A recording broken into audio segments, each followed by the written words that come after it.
कुंचामचोवा ठाकुर टोला वाले, उसका मोबाइल नंबर है 88 48 12 36 40।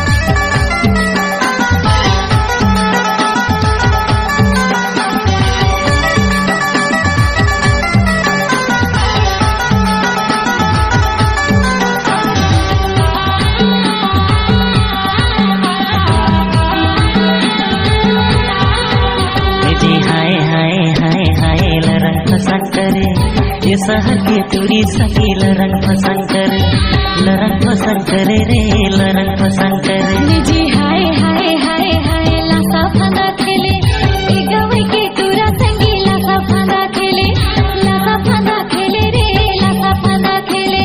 लरंग पसंद करे रे लरंग पसंद करे, लासा फंदा खेले रे लासा फंदा खेले। डीजे निरुत्तम कुंचामचोवा ठाकुर टोला वाले, उसका मोबाइल नंबर है 88 48 12 36 40।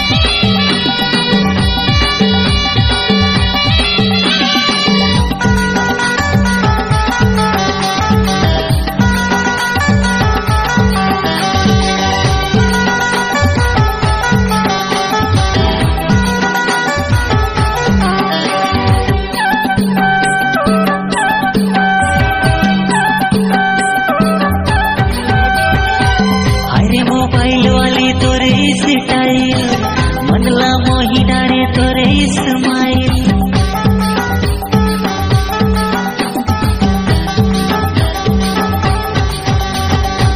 हाय रे गाँव के टूरा मारे मोला लाई, नैना रे बाल मारे जैसे रे मिसाइल। जी लरंग पसंद करे, ये शहर के टूरी सही लरंग पसंद करे। जी लासा फंदा खेले, ए गाँव के टूरा संगी लासा फंदा खेले। जी हाय हाय हाय हाय लरंग पसंद करे, ये शहर के टूरी सही लरंग पसंद करे, लरंग पसंद करे रे लरंग पसंद करे।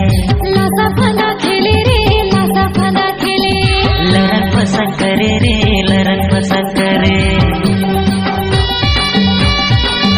डीजे निरुत्तम कुंचामचोवा ठाकुर टोला वाले, उसका मोबाइल नंबर है 88 48 12 36 40।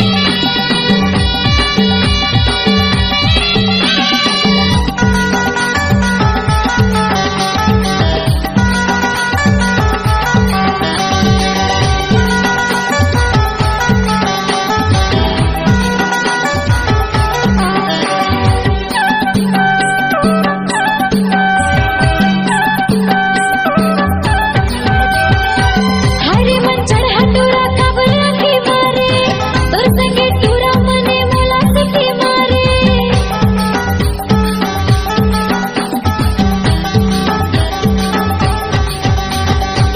हरे रसीली मोर मन लमोही डारे, चढ़ती जवानी तोर जिया जान मारे। जी लासा फंदा खेले, ए गाँव के टूरा संगी लासा फंदा खेले। जी लरंग पसंद करे, ये शहर के टूरी सही लरंग पसंद करे। जी हाय हाय हाय हाय लासा फंदा खेले, ए गाँव के टूरा संगी लासा फंदा खेले, लासा फंदा खेले रे लासा फंदा खेले। जी हाय हाय हाय हाय लरंग पसंद करे, ये शहर के टूरी सही लरंग पसंद करे, लरंग पसंद करे रे लरंग पसंद करे। लासा फंदा खेले रे लासा फंदा खेले, लरंग पसंद करे रे लरंग पसंद करे। लासा फंदा खेले। इलाका किसी का भी हो, धमाका डीजे निरुत्तम कुंचामचोवा वाले का ही होगा। लरंग पसंद करे, लासा फंदा खेले रे लासा फंदा खेले, लरंग पसंद करे रे लरंग पसंद करे।